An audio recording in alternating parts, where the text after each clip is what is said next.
Brandon Gurley, B-R-A-N-D-O-N, Gurley, G-U-R-L-E-Y, Chief of Police for the City of Brookhaven.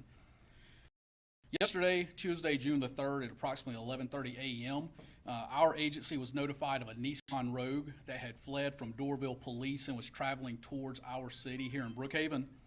Our officers were able to leverage our network of license plate readers to confirm that the vehicle was, in fact, in Brookhaven in the area of Northcliffe Valley Way. Officers requested the assistance of our drone first responder program, which launched and a drone was dispatched and flew to the area of Northcliffe Valley Way. Within a minute of launching, the drone pilot was able to observe the suspect vehicle in an apartment complex in the 3100 block of Buford Highway.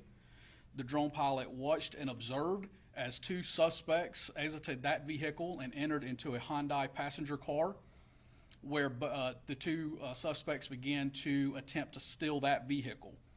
As officers on the ground were responding and converging on the area, they began to enter the complex, which prompted the two suspects at the Hyundai passenger car and re-enter the Nissan Rogue.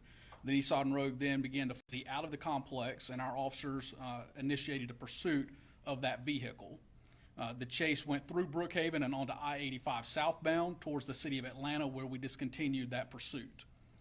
Shortly thereafter, after discontinuing the pursuit, we were notified that that suspect vehicle was in fact stolen in a shooting earlier that morning in unincorporated DeKalb County. Using the shared resources of our agency, including our regional network of license plate readers and video cameras, law enforcement agencies from across our area coordinated efforts to track the vehicle in county. At approximately 1:01 p.m., DeKalb PD briefly encountered the vehicle and initiated a pursuit. That pursuit ended shortly thereafter, and at approximately 1:22 p.m., our license plate readers alerted us that the vehicle was entering the city of Dunwoody on Ashford-Dunwoody Road.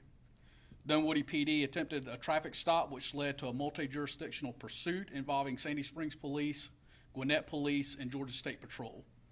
The pursuit ended when the suspect vehicle crashed into a median wall on Peachtree Industrial Boulevard at I-285. Officers from multiple jurisdictions took off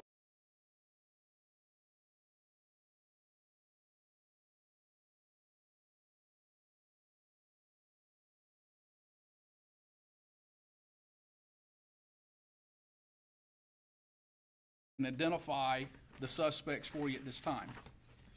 One suspect was 17-year-old Octavio Alexander Luviano. He was charged with criminal attempt to commit felony theft of motor vehicle. The other two suspects were both 15 years of age. One 15-year-old male was charged with minor possession of a pistol, possession of a weapon during the commission of a crime, entering auto, theft by receiving stolen property, loitering or prowling. The other 15-year-old male suspect was charged with possession of a weapon during the commission of a felony, entering auto, theft by receiving stolen property, loitering or prowling, speeding, reckless driving, driving while unlicensed, disobedience of a traffic control device, and a signal required when turning. While we're proud of the collaboration and technology that allowed us to safely apprehend these suspects, this incident highlights a growing and concerning trend that we're faced with in Metro Atlanta and across the nation: the rise in serious crimes committed by juveniles, to include vehicle theft, armed robberies, and shootings. Many times we're seeing young people that are involved in high-risk, dangerous criminal behavior. Too many times they're involving firearms. This is not just a law enforcement problem that we should be expected to address, but a larger societal crisis. And we should lean on our families, our schools, courts, community organizations, and our policymakers to come together to find a meaningful solution. Too many of our young people are endangering their futures and the lives of innocent people by making reckless and violent choices. We must all acknowledge the urgency of this issue and work together to find meaningful solutions that provide both accountability and support before more lives are lost or ruined. We've entered our summer months where school is out. We expect to see an increase in crime that is committed by and connected to juvenile offenders, and that's a concerning trend here in Brookhaven. We are working to address this problem through community outreach programs, but we are asking our community at large and other community partners to come together and help us with this problem to curb this growing trend of juvenile-related crime, specifically those involving guns. At this time, I'm going to turn this over to Captain Ayana. He's going to walk you through the video of the incident that occurred here in Brookhaven that led to the pursuit, the multi-jurisdictional pursuit, and then we'll take any questions. Thank you, Chief. We'll go ahead and cue up the video. As the Chief indicated, the drone first responder launched after receiving the information from officers on the ground in the license plate network. Here in the video, you see the black Nissan Rogue is in the apartment complex in the 3100 block of Beaufort Highway. We see an individual in the driver's seat of the Hyundai parked to the left of it, and another individual in the driver's rear window and to the back seat of the car. Drone pilot begins to coordinate the response to the ground units. While observing this, we will see the windshield wipers on the vehicle activate, which is further evidence that the attempt was to steal the vehicle and not just commit a theft from the interior of that vehicle. As the officers are responding, you'll see the Nissan Rogue pulls and turns around and begins facing the same direction as the Hyundai. As it does so, officers are converging in the area. The individuals inside of the Hyundai will exit and re-enter the Nissan Rogue.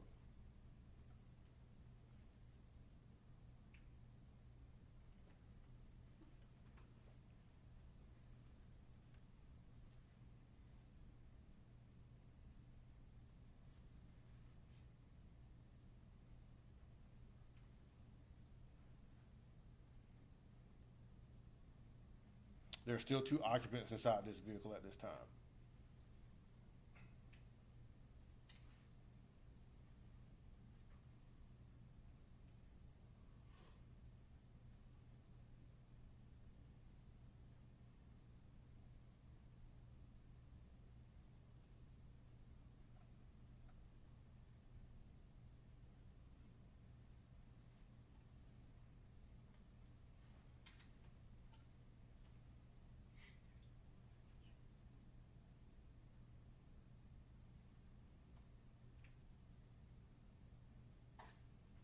You'll see there's a unmarked unit parked at the top of the apartment complex as they go to establish a perimeter.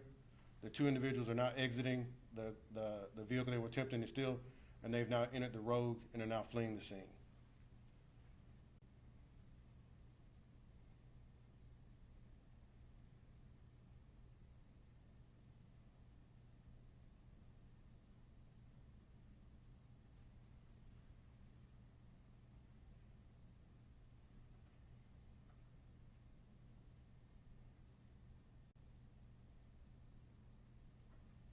And then from there, a pursuit commences. The vehicle travels down North Cliff Valley to Beaufort Highway, through Northeast Plaza Shopping Center, onto Briarwood Road to the access road, where it entered onto 85 South into Atlanta. And with that, I'll turn it over to Chief Gurley. I'm going to let the video play. You're obviously going to be provided. You're going to be provided a raw file for your use in your stories that hopefully will not buffer as many times as this one is buffering that we're attempting to show you now. But while the video continues to play in the background, does anyone have any questions for clarity on what's been provided? Yes, sir. I just wanted to ask. I've been doing this a long time, and I've never seen the coordination between multi-jurisdictional card readers and drones before. Can you comment on that and talk about maybe how it makes the streets safer, because you don't need to be doing high-speed pursuit through multiple jurisdictions. You've got card readers, and you know where they are. Sure. The good thing about the technology is it tells us where the vehicle's at. It does not always tell us who's in the vehicle. And in this example, this vehicle was a stolen vehicle. It had not yet been reported. It was freshly stolen, so it was not yet reported. We did not know at this time that this car was stolen. We just knew of its involvement running from Brookhaven Police, and it was shortly after we discontinued our pursuit that we learned that the Nissan was in fact stolen and just not in the system yet. So we do leverage technology. We're very fortunate here in how we utilize technology to provide better public safety to our communities. And our partners around us are leveraging the same technology. Our partners in Dunwoody, our partners in Chamblee, our partners with the DeKalb Police, the list goes on. And we have come together to share the resources of those technologies so that we know what our partners around us are receiving through their law enforcement efforts using the same technology. When a stolen vehicle is going through Dunwoody or through Chamblee, headed towards us, or a fugitive vehicle that's connected to a carjacking or an armed robbery, and it's in one of our surrounding jurisdictions headed towards Brookhaven, we know about it in advance because of this network of shared technology.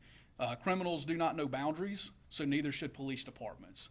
We've always done a great job in communicating with one another and working together, but we've only been as good as the human factor allows us to be in our communications. This technology speeds up that communication, it speeds up that teamwork, it speeds up that partnership, and allows us to take immediate action on crimes like this rather than putting hours and days and weeks into investigative efforts to track a vehicle that may or may not ever lead to who was in the stolen vehicle at the time, leaving these suspects to continue their crime sprees in other stolen cars with new victims until someone is seriously injured or killed in that chain of events. Chief, Yes, sir, you next. I want to get a perspective, because this is big. You got all these jurisdictions, you've got all these miles. How many miles from start to finish were these guys on the run? How many counties did they go through? How many law enforcement jurisdictions were involved from start to finish? What were the top speeds? So what I can tell you is that the agencies that I know were involved directly was Dorville with these suspects was Dorville Police, Chamblee Police. But to my understanding, did not encounter or engage the suspects. Was involved in the tracking and attempt to locate. DeKalb PD, Brookhaven Police, Dunwoody Police, the Sandy Springs Police Department was involved in the pursuit.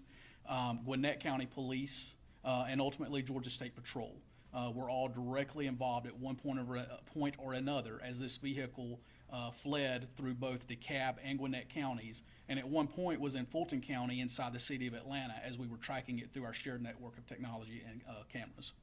When you go and address these parents and say your 15-year-old has a gun, was in a stolen car, led us on a high-speed chase along with a 17-year-old, what was their response in all of this? All too many times, we as a family element are not taking ownership, we're not taking accountability for the actions of our young people the way that we should. We're relying on other organizations, and all too many times those organizations are the police department to raise our kids. And that is what I am urging and asking for help against, combating that narrative, and that we as a community, we as families, number one, take ownership and accountability of this growing problem, this growing trend, and we lean on other resources in our community for support when encountering troubled youth that don't want to listen to rules and do not want to answer to accountability. All too many times we're not getting the response that we should get, that we would like to get from parents taking ownership. We get met with a lot of excuses. One of the benefits to our technology is that there's no longer he said, she said, that my little Johnny or my little Susie would not have done what they're being accused of. We're able to provide resources that enables the parents to take a more definitive stance when trying to engage with their children about, I know that this took place, we have video that this took place, and attempting to address that on a higher level. But again, too many times we as a police department are being asked to intervene and get involved in these situations when in moments we should not be getting involved in. So, 3 suspects, 215, 117, right? 215, 117, So correct. they're all under 18. So Correct. This is a juvenile situation unless the 17 gets charged as an adult. Chief, I just want to stir the pot a little bit. You talk a lot about, and I've heard this many times before, and all law enforcement seems to be in agreement on this. There needs to be a collaborative approach to stopping the crime and to changing the hearts and minds of these kids. At the end of the day, is it time to start putting parents in jail for what their kids do? Is it time, and if there is a provision for that, is it time to up the ante on that? It doesn't matter if the parent loses their job. Control your children. There's absolutely a time and a place for that, and I believe that we are beyond a time and a place for that. And in fact, we're seeing cities and counties across the state and across the nation adopt local ordinances that do allow parents to be charged on a local level when children are out, say, violating curfew. When their children are involved in other crimes. We are seeing a growing trend of putting more accountability, criminal accountability, on the parents for the actions of their children. And that's one message that's important that many of our young people don't seem to understand, is that their actions are impacting more people than just themselves. It's impacting, it could impact their families. There's innocent lives on the road that's being put into jeopardy. And too many times our young people don't seem to see that bigger picture. Chief, were they in a gang? Is this gang related at all? I haven't heard that part of the investigation and determination, so I'm still waiting myself to identify if they've been connected to. What I can tell you is that they have been connected, or they are suspects in many other crimes spanning several jurisdictions over the past 3 to 4 days. Suspects in crimes that occurred here in Brookhaven over the last 3 or 4 days, and in jurisdictions around us. They were in possession of items of evidence that connect them, or at least identify them as being suspects in other crimes. So we're sorting through, not only here in Brookhaven, but with our partner agencies, to definitively link them to those additional crimes, and we do expect additional charges to be filed in the near future. To further and to clarify a question that you had, the 17-year-old under Georgia state law can and is being charged as an adult, which is why I identified the 17-year-old by name in my statement. The 2 juveniles are being charged in juvenile court as juveniles and being turned over to the juvenile justice system, so we won't be identifying them. Maybe too early. One second, real quick, because he had a question What next. crimes specifically are they being connected back to? Can you tell us that? I can't at this stage in the investigation, due to the fact that if they aren't connected or found not to be involved in those crimes, I would not have wanted to implicate them. But I can say that they are suspects in additional crimes, and we will identify those crimes as well as the charges if, in fact, evidence proves that they were involved in those. Did you have a question? I'm gonna come back to you. Denise, do we have a question? Okay, I thought you were raising your hand. Go back to you. We're reading each other's minds. Is that what it is? They ask a question, Okay. it's like, yes.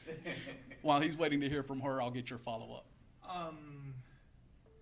Yeah, I was gonna ask more about the crimes that these guys were potentially involved in outside of that. Do you expect to clear a dramatic number? You're saying that these crimes occurred over the past several days. Do you expect, and do other jurisdictions expect to clear a lot of cases, whether it's robberies or burglaries or stolen cars or whatever it is, once you're able to finish this? I know that's a tough one to answer, but is this a major bust of individuals involved probably in a lot of crime that is really going to be noticed now that they're off the street?